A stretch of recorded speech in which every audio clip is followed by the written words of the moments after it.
네, 오는 4월 10일 총선을 앞두고 각 선거구의 후보자 간 경쟁이 치열합니다.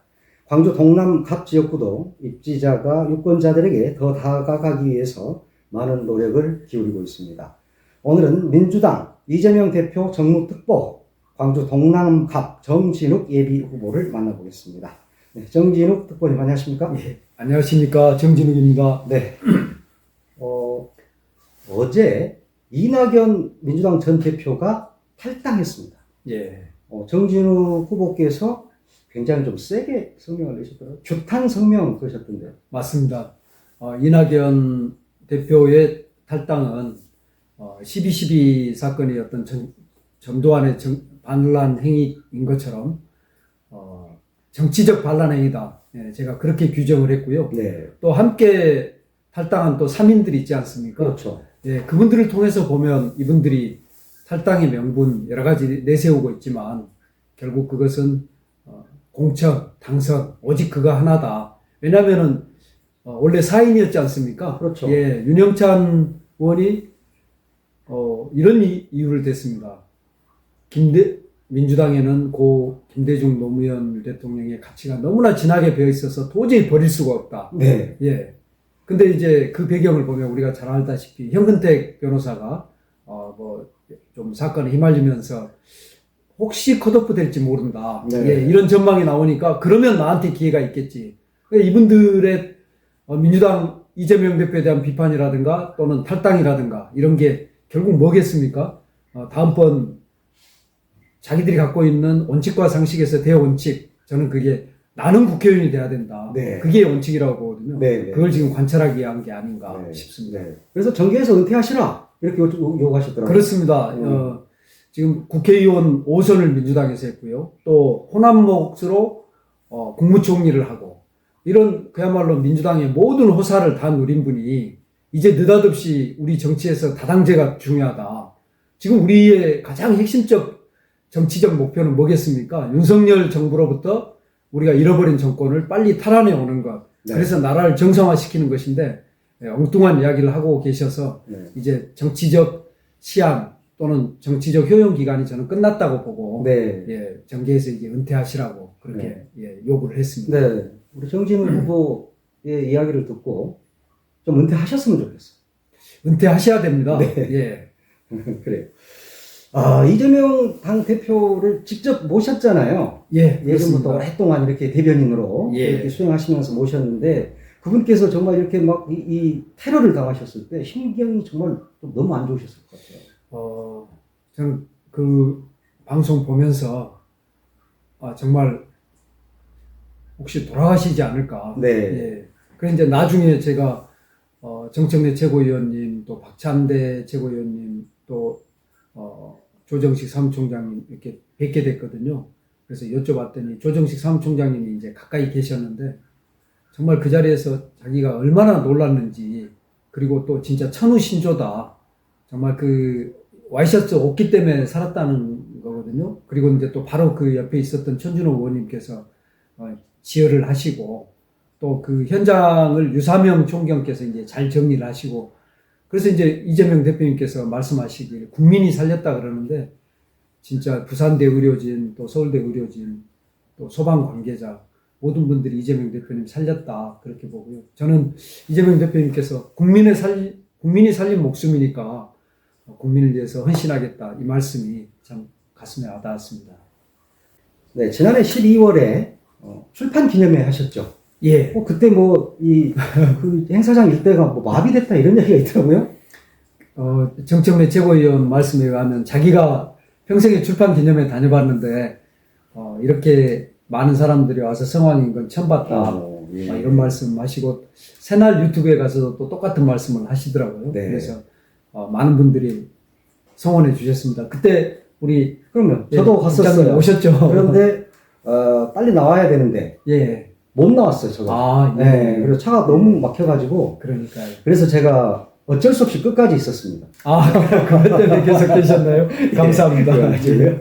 예, 끝까지 있었는데 저도 봤는데 아주 그냥 분위기가 정말 좋더라고요. 예. 네. 많은 분들이 마음 나눠주셨고요.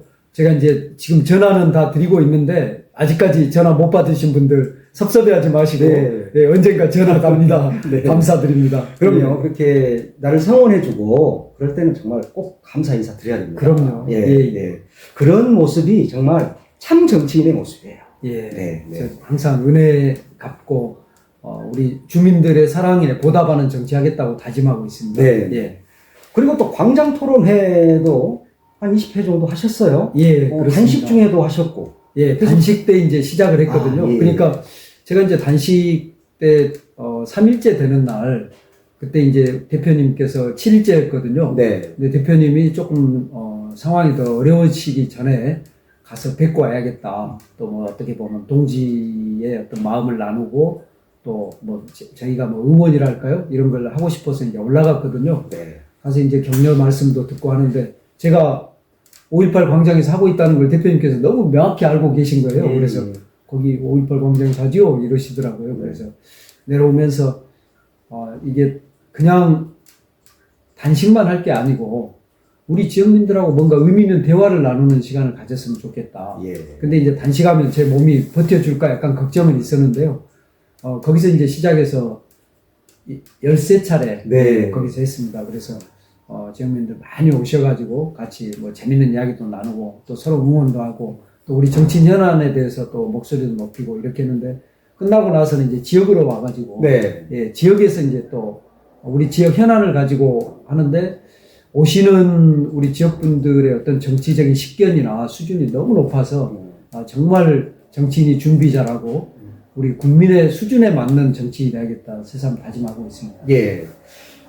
많이 하셨고, 그 광장 토론회를 많이 하셨다는 것은 많은 주민들을 만났다는 이야기잖아요. 예. 그러면 거기에서 제안하는 것도 또 좀 있었을 것 같아요. 그렇습니다. 정말로 하나하나가 다 이제 정책과 같은 것이었는데요. 예를 들면 효천지구 같은 경우는 이제 지금 새롭게 일지구 특히 그 도시가 만들어지다 보니까 이제 우리가 흔히 말하는 생활 인프라 이런 것들이 지금 잘 안 돼 있거든요. 네. 그래서 거기 학생들이 거기가 지금 초등학교만 있고 이제 중학교, 고등학교 없다 보니까 봉선동이나 이런 쪽으로 가게 되는데 차편이 없습니다. 예, 그래서 이제 2번씩 갈아타고 가야 되는 이런 어려움이 있어서 새해 이제 그 버스 노선 심의위원회가 있거든요. 그게 열리면 노선 조정 같은 게 필요하고 또 사실은 새로운 버스의 어떤 투입도 필요하거든요. 네. 이제 이런 제안도 해주셨고요.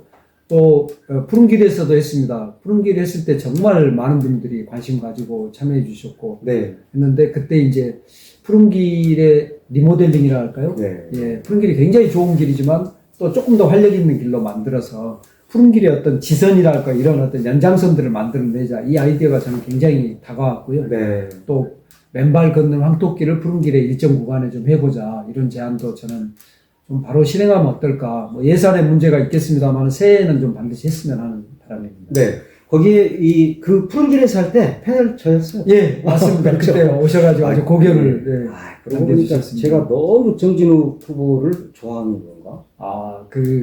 제 생각에는 정치는 편파적으로 해야 된다. 왜냐하면 누군가를 선택하고 키우기 위해서는 좀 각별한 사랑이 필요한데 양봉모 국장님께서는 이제 우리 지역에서 오랫동안 언론인으로 활동해 오시면서 가지고 계신 어떤 균형 감각과 또 해안이 있으신데 그 해안을 이제 우리 지역 정치권에도 이렇게 나눠주시고 지금 양봉모 TV가 굉장히 인기거든요. 그렇습니다. 제가 볼 때는 대박 예감입니다. 대박 예감. 아마 우리 호남을 대표하는 정치 유튜버로 양봉모라는 이름이 우뚝 설 날이 한두 달 이내다. 저는 그렇게 예측해 봅니다. 지금 정진우 후보 지금 이렇게 좋은 이야기 하지. 내 이야기를 여기서 하면 아니니까. 우리 양봉모 TV 진짜 기대가 됩니다. 예. 감사합니다. 이제 국회의원 출마하신 거니까 제가 여쭤볼게요. 국회의원은 왜 정진욱이어야 합니까? 저는 오랫동안 준비했습니다. 저는 이제 국회의원 출마자 중에 저는 2가지가 제가 조금 다른 분에 비해서 특별한 경력이라고 보는데요. 하나는 정치와 경제를 모두 잘하는 사람. 네. 예. 우리 민주당이 유능한 정당이 돼야 되는데, 그간에 조금 그런 점이 좀 부족한 점이 있었거든요. 거기서 이제 우리가 유능한 것은 결국은 민생을 살리는 것인데, 네. 정치에 아주 밝은 분들 많고, 또 경제에 아주 밝은 분들 많습니다. 특히 뭐 관료를 했다거나 이런 분들은. 근데 이제 그 2가지를 겸비한 분들이 적다 보니까, 그걸 어떤 민생을 살리거나 어떤 정책을 정치로 바꾸는 이런 역할에서 우리 민주당이 조금 부족하지 않았는가. 네. 그런 점에서 경제 전문가로 성장해 오면서 또 제가 이제 대학에서 정치학을 전공했습니다만은 그 이후에 이제 끊임없이 어떤 정치적 훈련을 받고 또 정치적 네트워크를 만들어 온 저 같은 사람이 국회에 들어가면 우리 광주의 목소리를 더 크게 내고 또 국가적 현안도 잘 해결할 수 있겠다. 그것이 무엇보다도 저한테는 크고요. 또 하나 말씀드린다면 중앙과 지역을 모두 잘 아는 사람입니다. 저는 광주와 서울을 대학 때부터 왔다 갔다 한 게 제 생각에 10,000번 정도 되는 것 같아요. 그래요? 예. 네. 일주일에 최소한 1번 아니면 2번은 대학 때도 서울과 광주를 왔다 갔다 했습니다. 무슨 여자친구 만나러 온 게 아니고요. 저는 전대에 가서 친구들을 만나서 같이 운동하고 이야기하는 그게 즐거워서 모임을 만들어서 그렇게 했었는데요. 또 제가 이제 서울에서 직장 생활을 오래 하지 않았습니까? 네, 네. 서울살이 한 30년 했는데 그때 KTX가 있기 전이었는데 비행기로 한 1,000번 정도 비행기를 탔습니다. 예, 그리고 이제 뭐 KTX를 탄 것은 이루 말할 수가 없고요. 아마 길에 뿌린 돈만 해도 몇 억일 텐데 저한테는 광주가 저한테 가장 소중한 곳이어서 일주일만 광주를 벗어나면 저 마음이 허전해서 다시 광주에 와서 사람을 만나고 또 우리 광주 현안을 나누고 해서 중앙과 우리 광주를 함께 가장 잘하는 사람. 예, 그런 점에서도 제가 정진욱이 국회의원 해야 되는 이유다 이렇게 생각하고 있습니다. 준비를 많이 하신 거네요, 그러니까 젊으셨을 때. 그렇습니다. 저는 어릴 때 이제 어떻게 보면 소명의식이라 할까요? 특히 이제 우리 지역, 저는 광주에 대한 애착이 많아서 그 당시에 이제 우리 광주를 말할 때는 항상 소외된 곳, 또 핍박받는 곳 이런 말씀들을 많이 하셨는데 그런 광주를 어떻게 하면 발전시킬 수 있을까? 이게 이제 저의 평생의 화두고요. 또 그런 방안들을 제 마음속에서 발전시켜왔고 그것들을 펼칠 기회를 여러분께서 주시면 반드시 광주를 지속 가능한 번영의 도시로 만들고 싶습니다. 네, 네. 이제 그러면 국회의원들이 이제 국가적인 일을 하는 게과 예산을 다루고, 헌법기관이고, 그러니까 국가의 일도 굉장히 중요하지만, 또 지역구라는 게 있잖아요. 그렇습니다. 그 지역구가 왜 있냐면, 그 지역의 어떤 문제들을 해결하고 있는 것이잖아요. 그렇습니다. 그럼 우리 지역의 현안도 정확히 보셔야 될 거고, 또 이걸 어떻게 해결할 것인가 하는 부분도 이제 나중에 다 연구를 하셔야 될 것 같은데, 우선, 너무 많을 거니까, 두세 가지만 딱 짚어주실래요? 이제 남구만 해서 제가 이제 뭔가 이야기를 하면 더 좋긴 할 것 같은데요. 그걸 이제 광주 전체 한번 말씀 나누겠습니다. 왜냐하면 남구 경제만 따로 있지 않지 않습니까? 이제 광주 전체가 있는데. 그렇죠. 지금 이제 광주가 4차 산업혁명 시대를 맞이해서 어떤 새로운 산업 기반을 만들어가고 있거든요. 그 중에서 정말 방향을 잘 잡았다고 생각하는 게 AI 선도도시, 또 친환경 자동차, 이제 결국 전기차가 되겠는데요. 전기차에서의 그 소재 부품, 장비, 소부장 산업에 특화된 그런 도시로 방향을 잡았고요. 그리고 이제 우리 남구와 연관해서 눈에 띄는 산업은 에너지밸리를 중심으로 하는 에너지벨트 산업입니다. 이렇게 어떻게 보면 다음 시대를 이끌어갈 산업을 우리가 지금 선점했다고 볼 수 있거든요. 원래 계획한 대로 반도체까지 왔다면 정말 이제 더할 나위 없는데 저는 시간이 지나면 어떤 산업이든 꿈이든 꾸준하게 하면 결국 이루어집니다. 그래서 저는 이제 반도체 특화 단지도 결국은 이룰 거다 이렇게 생각하는데 우선 우리 눈앞에 있는 그 세 가지 산업의 기반들을 잘 만들어 가야 되고요. 거기서 이제 중요한 게 그것과 연관된 좋은 기업들이 와서 좋은 일자리를 만드는 거예요. 그럼요. 일자리가 정말 중요합니다. 그렇습니다. 저는 이제 제 소명이 바로 이제 그 광주의 어떻게 보면 발전과 번영인데요. 그 번영 속에 우리 광주 정신이 아름답게 녹아있는 그런 이제 광주를 만들고 싶다는 생각을 하고 있고요. 우리가 좋은 일자리 또 좋은 기업을 유치하자면 광주를 조금 친기업적인 또 누구든지 와서 투자하고 싶은 그런 도시로 또 만드는 게 필요하거든요. 그래서 저는 광주와 관련된 비전으로 환대받는 도시라는 좀 개념을 생각하고 있습니다. 환대받는 도시.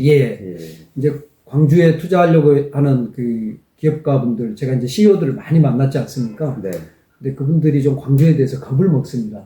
예, 광주에 가면 노조가 좀 심하지 않냐. 또 사람들이 좀, 총칼에 맞서 싸운 사람들이기 때문에, 네, 네. 예, 혹시 좀, 거칠지 않나? 거칠지 않나. 뭐 이런 생각을 하고 있거든요. 근데 부러운데 다. 와서 보면 전혀 그러지 않지 그럼요. 않습니까? 그래서 이제 그분들 모시고 와서 제가 보통 1박 2일 일정을 도는데, 돌고 나면 정말 그야말로 맛있는 음식, 네. 친절한 사람들, 또 끊임없는 이야기거리, 또, 객관적으로는 이제 이 공장의 부지라든가 이런 게 굉장히 풍부하게 있거든요. 그런 것들을 보면서, 자기는 이제 설득이 됩니다. 그럼 이제 회사로 돌아가거든요. 네.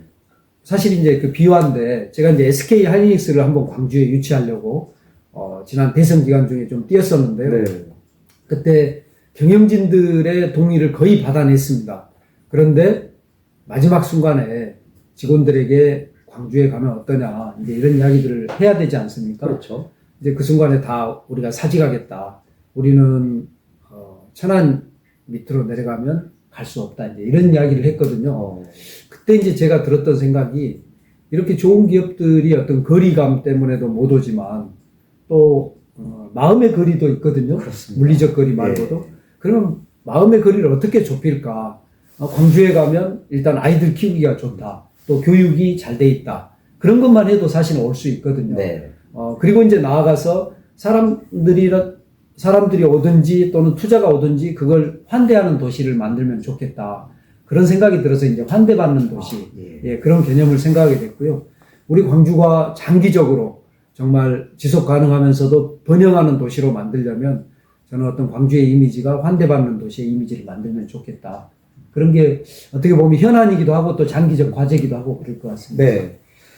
정진우 후보가 당선이 되면 광주를 환대받는 도시로 만들겠다. 예, 그렇습니다. 누구든지 오면 환영하고 와서 또 기분 좋고. 예. 그리고 광주 사람들 정말 부드럽고 좋아요. 저도 부드럽고 좋잖아요. 그렇습니다. 그래요? 예, 우리가 이제 그 정치적 의식이 예. 높아서 목소리를 내서 그렇지 한 사람 한 사람이 갖고 있는 그 따뜻한 정. 네. 예, 그리고 또 함께 앉아서 이야기를 나누다 보면 맛있는 음식을 먹고 이야기를 나누는데 저절로 마음이 풀리거든요. 그럼요. 예. 예. 우리가 광주 대표 음식이 뭐냐 그러면 우리가 서울에서 항상 하는 말씀 어디 가든지 맛있다 이제 이런 이야기를 하거든요. 그리고 실제로 그렇고요. 모두가 대표 음식이다. 그렇죠. 예. 그러니까 그게 우리의 엄청난 지금 장점인데 그렇죠. 우리가 그걸 지금 보여주려면 사람들이 와야 된다. 예. 저는 그것과 관련해서 딱 한 가지만 좀 제안하고 싶은데요. 배려 운전을 하자. 그러니까 예를 들면 서광주나 동광주에서 이제 고속도로에서 광주로 들어온단 말입니다. 네. 그러면 첫 들어올 때 차선을 타고 들어올 때 네. 뒤차가 앞차가 들어오게 해주는 거. 아. 저는 그게 광주의 첫인상이라고 생각합니다. 예. 그리고 이제 시내 운전을 하는데 사람들이 이 차가 물론 그 차 안에 앉아 있는 사람이 누군지는 모릅니다. 그렇지만 뭔가 양보 운전해주고 그러면 이제 그 도시에 대한 생각이 정말 달라지지 않을까. 그래서 그렇습니다. 광주에 가면 운전하기 편한 거. 그러면 여성분들이 오거든요. 네. 예. 여유 있는 운전. 뭐 이런 캠페인도 한번 그렇습니다. 해봐야 될것 같아요. 그렇습니다. 나중에 국회의원 되면 하실 일이 너무 많으신 것 같아요. 저는 정말 네. 오랫동안 우리 광주가 어떻게 하면 좋겠다는 생각이 있었는데 사실은 그게 이번에 광장 토론을 해보니까 우리 시민들 생각이시더라고요. 네. 그래서 정치는 이제 국민을 위해서 한다고 말하지만 사실은 국민이 하는 것을 대신해서 하는 저희는 도구에 불과하지 않습니까? 그런 점에서 보면 저는 광주 시민분들 말씀만 잘 들어도 훌륭한 정치인 될 수 있다. 네. 제가 대개는 이제 인터뷰를 하면 앞에서 양력 뭐 이런 걸 소개하고 막 이래요. 예. 제가 안 했잖아요. 예. 직접 하시라고 안 한 거예요. 아, 그런가요? 그동안 무슨 일을 하고 어떻게 살아오셨는지 예. 정말 딱 이렇게 그러면 설명을 좀 하시죠. 좀 짧게 말씀드리면요. 원래 우리는 또 이제 고향이 궁금하니까요. 그럼 영광에서 제가 태어나서 초등학교하고 중학교를 시골 마을에서 보냈습니다. 저한테 가장 행복했던 시간이고요. 제가 그 MTB 자전거가 없을 때 혼자서 너무 심심해서 자전거를 끌고 산으로 가서 산속을 자전거로 타고 다니다가 막 자전거 그 휠이 막 부러지고 하는 산악 자전거를 일찌감치 하셨네. 그렇죠. 그때 그런 자전거가 있으면 좋겠다고 생각했는데 아마 애국에는 이미 있었던 것 같고요. 그렇게 이제 그 시골에서 중학교 마치고 광주에 와서 이제 금호고등학교 다녔고요. 금호고등학교 다닐 때 제가 2학년 때 그때 이제 당시에 MBC 장학퀴즈가 굉장히 인기가 있었거든요. 네네. 차인태 아나운서께서 진행하신 거죠? 예. 차인태 아나운서하고 이제 제가 출연했을 때는 홍광은 아나운서라는 아주 이쁜 아나운서 분이셨는데, 제가 이제 그 당시에 이철용 PD에게 편지를 보냈어요. 그래요. 고등학생이. 예. 그래서, 제가 광주에 있는 고등학생인데 제 실력이 아주 뛰어납니다. 저 좀 써주세요. 이렇게 했는데 답장이 안 오대요. 또 이제 보냈습니다. 다시. 그랬더니 2번이나 보낸 거 보니까 네가 정말 나오고 싶은 모양인데 와서 그럼 예선을 통과하면 나가게 해주겠다. 네. 그래서 이제 올라가서 MBC 여의도에 있었는데요. 가가지고 예선 통과하고 그리고 이제 그 다음 주에 주장원전에 나갔는데 제가 너무 빨리 많이 맞춰서 제가 다 마치고 난 다음에 이제 저는 쉬고 있고 다른 사람들이 2, 3위전 하는 예, 올장원전도 좀 그런 식으로 했습니다. 그리고 이제 기장원전에 약간 사연이 있는데 아무튼 제가 1등은 못했지만 광주의 실력을 그 당시에 유감 없이 보여줬다고 저는 자부하고 있습니다. 네. 저는 그 프로는 봤는데 하나도 못 맞히겠더라고요. 그러지는 않으실 것 같아요. 상당히 그 상식이 풍부하신 분인데 제가 볼 때는 편지만 쓰셨으면 나가서 기장원전 나가실 분인데 제가 이렇게 이 답을 말하고 나면 저게 답이었나? 이럴 정도로 나는 좀 그랬는데 야 거기 가서 그렇게 장원을 다 하셨다니까 갑자기 더 우러러 보입니다. 어릴 때 신문을 그렇게 열심히 읽었습니다. 초등학교 때부터. 그래서 기자도 하셨고. 그렇죠. 그래서 아마 신문과의 인연이 참 깊은데요. 네. 그리고 이제 서울대 정치학과에 들어가서 학생운동을 열심히 했고요. 그러면서도 저는 이건 이제 제 책에도 안 썼는데 학생운동 시위가 끝나고 나면 보통 이제 가서 막 술 먹고 놀고 하는데 저도 이제 술 먹고 놀다가 뭔가 허전해요. 네. 그러면 학교로 다시 돌아옵니다. 그래서 한 9시쯤, 밤 9시쯤에 학교로 와가지고 11시 반쯤 도서관 문을 닫았거든요. 또 어떤 때는 뭐 수위 맘입니다. 11시에 닫기도 하고 이러는데 저희 그 도서관에 가서 자유도서실이라는 게 있었습니다. 네. 굉장히 이제 책이 많이 있는데, 거기는 이제 뭐 그냥 자기 마음대로 책을 뽑아보는 그곳에서 11시 반 문을 닫을 때까지 있다가, 이제 별을 보면서 학교를 나설 때 뭔가 그 충족감, 그래서 남들보다 조금 더 책을 많이 읽고, 또, 그 당시에 이제 이런 이야기들이 있었습니다. 조국의 미래를 보려거든 눈을 들어 관악을 보게 하라 뭐 이런 이제 어떻게 보면 저희의 이제 나름의 자부심이었는데 저는 그걸 조금은 제 자신에 대입을 해서 내가 언젠가 나라가 어려워질 때 쓰임을 받는 이제 그런 사람으로 준비돼 있어야겠다 이제 이런 생각을 했었고요. 그리고 이제 한국경제신문 기자를 하고 그리고 이제 벤처기업에 가서 당시에 벤처붐이 이러는데 저도 이제 기업을 만들어서 인터넷 서점 1세대인데 거기에서 꽤 성공을 했습니다. 그래서 이제 국내 2위 인터넷 서점까지 만들었고요. 그리고 거기에서 그 인터넷 서점이 SK텔레콤에 팔렸습니다. 예, 그래서 저는 교보문고에 스카웃이 돼서 교보문고 또 인터넷 담당 임원으로 가서 일하기도 했고요. 그래서 이제 벤처기업과 대기업, 또 제가 이제 그 뒤에 만든 많은 기업들, 그래서 저는 중소기업도 잘 알고 대기업도 잘 아는 또 그런 경험도 가지고 있습니다. 그러다 보니까 이제 자연히 실물 경제에 조금 밟게 됐고요. 그래서 뭐 주식시장이라든가 금융시장, 또 우리 실물 경제, 이런 것들을 조금 알아서, 그냥 뭐 정책만 했거나, 또는 대학에서 이론만 한 분들에 비해서는 조금 경제에 대한 식견이 조금은 다르다. 이렇게 또 이제 제 스스로가 경제를 아는 사람 이런 말을 하고 있습니다. 그리고 이제, 나이가 50쯤 됐을 때 이제 그동안 국가를 위해서 뭔가 해야겠다고 생각했는데 한번 도전해보자. 그래서 사실은, 항고대에 나가서 국회의원 도전을 했는데 실패했습니다. 그래요? 그리고 이제 광주에 와서 지난 한 12, 13년간 살면서 여러 가지 일을 했고요. 근데 특이한 것은 저는 서울에 있으면서도 계속 광주와 함께 일을 했습니다. 2005년에 우리 광주 서남부권, 특히 이제 무안공항, 목포를 중심으로 하는 서남해안이 중국과 연관해서 또 아시아 지역의 물류 중심지로 만들자 이런 비전을 S 프로젝트를 했었거든요. 그 당시 노무현 정부에서. 그때 이제 제가 서남해안 포럼을 함께 만들어서 대변인을 했고요. 회원들이 한 3, 4만 명 되는 아주 거대 조직이었습니다. 그게 이제 여러 가지 일로 되진 않았지만 저는 여전히 남아있는 무한공항의 비전이다. 그렇게 생각하고 있고요. 네. 반드시 저는 그렇게 만들어서 우리 광주 전남에 일자리 만들어내야겠다 생각하고 있습니다. 또 이제 그 당시에 인재육성 아카데미를 만들었거든요. 아, 인재육성 아카데미 생각이 납니다. 예, 예. 그래서 이제 인재육성 아카데미는 지금도 있는데 최근에 제가 좀 자료를 보니까 인재육성 아카데미에서 취업시킨 청년이 2,000명입니다. 예. 그래요? 그래서 우리 지역의 청년들을 키워내는 일에 또 헌신해 왔습니다. 그래서 저는 서울에 살면서 서울에서만 활동한 그런 사람이 아니고 끊임없이 제가 이제 광주를 그야말로 뭐 10,000번은 왔다 갔다 했다고 네. 하지 않습니까? 그게 다 이제 그런 일들이어서 예를 들면 인재육성 아카데미 일로 서울에 강의할 사람들을 찾기 위해서 일주일에 몇 번씩 왔다 갔다 하고 네. 또 서남해안 포럼 일로 또 일주일에 몇 번씩 왔다 갔다 하고 사실 그런 거 하면서 저 한 번도 월급 받아본 적이 없습니다. 아, 그래요? 예, 모든 거 제 돈으로 했고요.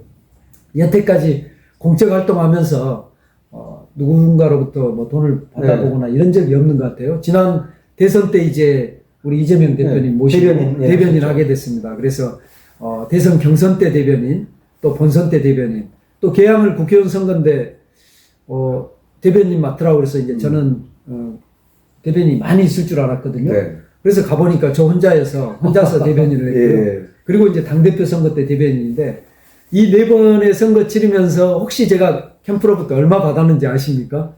예. 얼마 받으셨어요? 예. 빵원입니다. 한 달에, 그러면 한 달에 진짜 함께 일하는 뭐 대변인들 밥 먹이고 또 그 밑에 일하는 분들 밥 먹이고 우리 캠프에 누가 돈 주는 사람이 없습니다. 그래서 이제 당이 너무하는 거 아니에요? 좀 뭐 너무했다고 할 수도 있고 또 깨끗한 선거를 치렀다고 할 수도 있는데요. 그래서 이제 자발적으로 서로 밥 사주고 밥 먹이고 이렇게 했는데 저도 한 달에 진짜 굉장히 큰 금액이 들어갔는데 어려운 줄 모르고 네. 예, 또 그저 즐겁게 정권을 바꿔야겠다 생각하는 그 일념으로 했는데 참 아니, 그래요. 그 일념 좋아요. 그 임선숙 변호사는 무슨 죄입니까, 그럼? 그렇죠, 네? 그렇죠. 예, 예. 참. 임선숙 변호사 고생이 컸습니다. 그러니까요. 집사람이 뒷받침을 해줘서 그렇게 할 수 있었고요. 네. 다만 이제 그렇게 하다 보니까 제가 조금 더 떳떳하고 그래서 이제 정치인하고 사실 그 돈은 좀 뗄래야 뗄 수 없지 않습니까? 그렇습니다. 예. 그런데 저는 이제 대원칙이 있습니다. 돈을 받고 정치하지 않는다. 그리고 또 혹여 제가 어떤 힘이 있을 때 인사에서 돈 받는 일은 어떤 경우에도 있어서는 안 되겠다. 네. 이제 이런 제가 사실 이제 기자할 때도 촌지를 안 받고 좀 버티면서 해봤는데요. 이거 나하고 너무 차별화가 돼요. 아니, 난 좀 받았어요. 나 옛날에 좀 받았어요. 아니요. 저기 기자들 그 당시는 이제 다 관행이지 않았습니까? 네. 누구나 예 그렇게 했는데 저는 그때 이제 뭐랄까 조금 저 스스로를 좀 다잡기 위해서 아마 그랬던 것 같고요. 예, 그래요. 예, 그러니까 정진우 후보는 국회의원도 나오는 거고 나 같은 사람은 못 나가는 거예요. 그건 아니고 예. 우리 양봉모 국장님 뭐 얼마나 훌륭한 기자인지 아이고, 예, 후배들이 잘 알죠. 예. 선거는 상대가 있어요. 예. 그죠?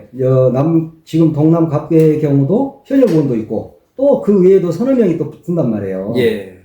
그럼 이제 좀 이 나만의 강점이 있어야 될 거 아니에요. 나는 이게 강점이다. 예. 어떤 겁니까? 아까 말씀드린 정치와 경제를 동시에 잘하는 사람. 네. 예. 그게 이제 첫째고요. 또 말씀드린 중앙과 지역을 또 잘하는 사람. 또 네. 거기에 풍부한 네트워크가 있는 사람. 이게 이제 저만의 강점이라고 보고요. 또 하나는 요즘 이제 이재명팔이 이런 말씀 많이 하지 않습니까? 그러니까 자격 출마니 뭐니 예. 있던 소리도 있고 그렇습니다. 그래요. 근데 이제 이재명의 대변인 또 이재명의 정무특보를 하고 있다는 것이 어떤 의미일까 생각을 해보면 앞으로 이제 민주당이 이재명 당대표가 이제 대선 후보가 되고 하면 우리 지역에서도 또 조금 더 힘 있는 역할을 할 수 있지 않을까. 네. 그것도 저는 제가 가진 강점이다. 네. 예. 그리고 그것은 제가 그 당시에 이낙연 후보를 선택한 사람도 있고요. 또 다른 후보를 선택한 사람도 있기 때문에 파리가 아닙니다. 그거는 어떤 자기 자신의 어떤 정치적 지향과 정체성을 의미하는 것이지, 그리고 또 그런 과정에서 생긴 경력을 말하는 것을 무슨 팔이다 이렇게 봐서는 안 될 것 같고요. 그럼요. 그렇게 예. 이야기하면 안 돼요. 그것은. 그건 뭐, 아니, 정치가 다 그러는 거 아니에요. 자기 다 배우는 거잖아요. 그렇습니다. DJ로부터 다 배우고, 예, 예. YS로부터 배우고, 그래서 그들을 함께 따르고, 그렇죠. 되고. 그렇죠. 또 그런 사람을 국민들이 신뢰하고. 그럼요. 그렇습니다. 아니, 그런 분들한테 정치를 배워야 돼요. 예. 그런데 그걸 요즘 뭐, 어떻게든 민주당을 비난하려고 하는 사람들의 못된 작태라고요. 그것은. 예. 그리고 이제 흔히 비명으로 분류되는 몇 분. 예, 그분들이 이제 그런 식의 이야기를 하고 있는데요. 사실, 당 안에서, 물론 이제 현역이 이제 일종의 기득권이기 때문에 도전하는 사람이, 이재명 대표의 어떤 저처럼 정무특보라든가 이런 분이면 좀 위협적으로 느껴질 수는 있지만, 예, 그걸 이재명 파리로 이야기하는 것은 맞지 않다. 예, 그건 자신의 삶을 걸고 정치를 하는 거기 때문에 제 삶의 일부로서 그걸 말씀드린다고 저는 이렇게 설명하고 있습니다. 앞에서 이제 해야 할 일, 하고 싶은 일, 뭐 이런 걸 다 말씀하시긴 하셨어요. 예. 그런데도 불구하고 내가 딱 한 가지 여쭤보고 싶어. 당선되면 반드시 이거 하나는 내가 꼭 할게. 이거 있어요? 있습니다. 네. 예. 사실 한 가지가 아니고 저는 딱 제 소명 두 가지 말씀드리고 싶은데요. 예. 하나는 광주에 좋은 일자리를 만들겠다. 예. 이게 정말 말씀드리기 어려운 것입니다. 왜냐하면 경제는 사실 이렇게 뜻대로 막 되거나 또는 의지를 갖는다 해서 무조건 되거나 이러지 않거든요. 그렇죠. 더구나 상대가 있는 기업에서는 기업을 유치한다 이런 게 쉽지 않습니다. 이건 굉장히 어떻게 보면 위험하고도 어려운 약속인데요. 그러나 누군가는 반드시 해야 되는데 그 일을 할 수 있는 사람이 누굴까? 아무리 생각해봐도 제가 가장 큰 소명의식을 갖고 있는 것 같아요. 그래서 저는 우리 시민들과 함께 도시를 환대받는 도시로 만들고 그 바탕에서 좋은 기업들을 광주에 유치하는 것. 특히 이제 우리 대촌의 그 에너지밸리 산단이 지금 현재 텅 비어있는 상태거든요. 그렇죠. 거기에 이제 좋은 기업들을 채워내야 됩니다. 또 빅그린 산단은 이제 그 정부가 하는 소부장 기업들이 이제 어느 정도 대기하고 있어서 여기는 조금 더 관심을 받고 있습니다만은 또 AI 관련된 좋은 기업들이 있습니다. 제 자랑을 조금 하면 제가 이제 사회이사를 몇 곳을 했는데요. 그 이름만 걸어놓는 그런 게 아니고 제가 XM이라는 기업의 사회이사를 얼마 전까지 했습니다. 예, 근데 이제 그 기업이 우리나라의 대표적인 빅데이터 AI 기업인데요. 저는 그곳에서 AI가 무엇인지 또 그 AI가 어떻게 우리 생활을 바꾸고 산업을 바꿀 것인지를 배우고 공부했거든요. 그래서 이제 AI 관련된 기업들이 오는데도 제가 좀 도움을 줄 수 있을 것 같아서 첫째는 우리 광주에 좋은 일자리를 저는 유치해서 광주를 번영하는 도시로 만들겠다. 그 번영 속에 어떤 문화나 인재가 꼽히는. 그리고 이제 제가 두 번째라고 말씀드린 거는 광주에 인재를 키워야겠다. 인재 아카데미 말씀하셨어요. 예, 그렇습니다. 제 끊임없는 관심입니다. 인재 육성 아카데미를 만든 것도 그렇고요. 또 제가 이제 짧은 시간이었지만은 새정치경제 아카데미를 만들어서 제가 이름만 대면 알만한 지금 현재 현역 국회의원 하고 계시는 분도 3분 이상이 됩니다. 저희 아카데미를 거쳐간 분들 중에서. 그리고 이제 지역에 시장 하시는 분, 군수 하시는 분, 또 시의원, 도의원 하시는 분들, 또 구의원 하시는 분들이 다 있거든요. 그때 제가 이제 2년 동안 하면서 이제 어쩔 수 없는 사정 때문에 문을 닫게 됐습니다만은 그때 이제 제가 내건 것이 정권이 바뀌어도 누구든지 와서 공부하면서 좋은 정치 인재로 커가는 100년 학교를 만들자. 이런 비전을 세웠는데요. 그때도 제가 가진 관심은 오직 우리 지역의 훌륭한 인재들을 키워내자. 제가 무슨 사람을 키워낼 만한 그런 위치에 있지 않지만 그런 플랫폼을 만들면 그 플랫폼을 거쳐간 사람들이 스스로 잘 커가는 걸 보면서 그렇게 해서 저는 그 두 가지 꿈. 알겠습니다. 일자리 그리고 인재 육성. 이게 딱 제가 기억하고 있겠습니다. 그렇습니다. 꼭 하셔야 돼 이거. 반드시 하겠습니다. 자, 그런데 우리가 통상 이렇게 유권자들 우리들끼리 이렇게 이야기하다 보면 그런 이야기 많이 해요. 아니 당선되기 전에는 뭐 신발이 닳도록 왔다 갔다 하고 그러더니 당선되고 나니까 완전히 뭐 코빼기도 안 보이더라. 저 사람 어디서 뭐 하는 거야? 이런 이야기를 해요. 유권자 헐때 이 이야기를 합니다. 그렇습니다. 이게 이제 매직인데요. 이게 마술사가 보면 어떤 사람이 있다가 느닷없이 사라지잖아요. 네. 예, 선거 때 나타났다가 당선되면 사라지는 매직. 예, 그 매직을 우리 지역민들이 굉장히 여러 번 보셨어요. 그래가지고 거의 트라우마 수준입니다. 제가 가면은 어이 변하지 마! 막 네. 이런 말씀을 아, 하셔요. 제가 그래서 여쭤본 거예요. 예. 어떻게, 진짜 이거 어떻게 하실 거예요? 그렇습니다. 네. 그리고 또 거의 어김없이 그 초심이 달라지는 이런 모습 봤는데요. 제가 이제 그때마다 똑같은 말씀이지만 제가 이제 가지고 있는 수첩이 있는데요. 네. 그 수첩에 꼭 적습니다. 그래서 그래요? 예, 변하지 말라. 예, 예. 예, 그 말씀을 제가 자꾸 적는 이유는 뭐냐면 제 뼛속 깊이 그 말씀을 기억하기 위해서고요. 박지원 대표님이 금기올레다 이렇게 해서 이제 지역을 오지 않습니까? 네. 예, 금요일 날 왔다가 월요일 날 서울 가는데 저는 예전에 제가 했듯이 월요일에도 일이 있으면 오고 화요일에도 일이 있으면 오고 그렇게 하는 그리고 주말 정말 금요일부터 일요일까지는 항상 지역에 있으면서 우리 지역분들하고 말씀 나누고 네. 그때는 정말 이렇게 점 찍듯이 다니는 게 아니고 지금은 이제 선거니까 많은 분들을 만나기 위해서 정말 숨가쁘게 다니지만 그때는 우리 국장님도 모시고 네. 차분하게 말씀 들으면서 진짜 지역에서 어떤 생각하고 계시는지 네. 그리고 또 국회의원들은 어떤 눈으로 바라보고 있으신지 들으면서 또 저 자신을 점검하고 또 이제 제가 이 선거 기간 중에 약속을 많이 하지 않겠습니까? 그렇죠. 예, 그 약속한 것들이 어떻게 이루어지는지 이제 이행률들을 제가 계속 발표를 하려고 합니다. 예. 그래서 이 일은 약속을 했는데 지금 어느 단계에 와 있는지 또 어떻게 앞으로 추진할 것인지 이런 것들을 하나하나를 우리 주민들로부터 검증받으면서 하다 보면 아마 약속해놓고 못한다 욕도 많이 얻어먹을 거예요. 네. 그렇지만 그걸 두려워하지 않고 또 주민분들과 함께 그 길을 모색하는 그래서 제가 항상 우리 주민들께 드리는 말씀이 있습니다.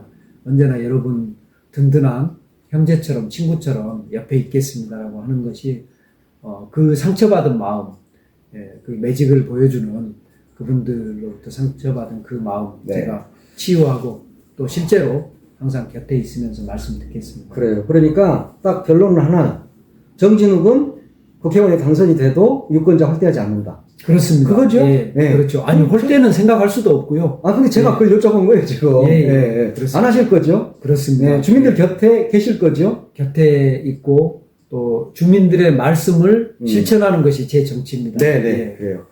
와, 시간 엄청 갔어요. 마지막 질문. 마지막 질문이라기보다 이제 마지막 인사 하시죠. 우리 유권자들 예. 또 국민들한테 마지막 인사 한번 해주십시오. 예, 남구 주민 여러분 그리고 또 동남갑 주민 여러분, 광주 시민 여러분, 우리 그 김대중 대통령을 다룬 영화 길이의 김대중이 지금 상영되고 있습니다. 저는 그 영화를 보면서 가장 제 마음에 울렸던 말씀이 김대중 대통령께서 존경하고 사랑하는 국민 여러분 이 말씀할 때거든요. 그분은 정말로 국민을 존경했습니다. 그리고 사랑했습니다. 정진욱은 우리 광주 시민, 또 남구민, 동남갑 주민 여러분을 존경하고 사랑합니다. 여러분께서 이번 선거가 DJ 이후에 무너져가고 있는 호남 정치를 일으켜 세울 새로운 사람을 찾는다는 그 마음으로 지지해 주시고 또 투표해 주신다면 우리 광주 언제나 번영하고 행복하게 사는 그런 도시 될 수 있습니다. 정진욱에게 마음 주시고 함께 해주시면 좋겠습니다. 고맙습니다. 네. 민주당 이재명 대표 정무특보 광주 동남갑 정진욱 예비 후보를 만나봤습니다. 바쁘신데 이렇게 함께 해주셔서 고맙습니다. 예, 네, 감사합니다. 예, 좋은 기회 주셔서 정말 감사드립니다. 네, 예. 감사합니다.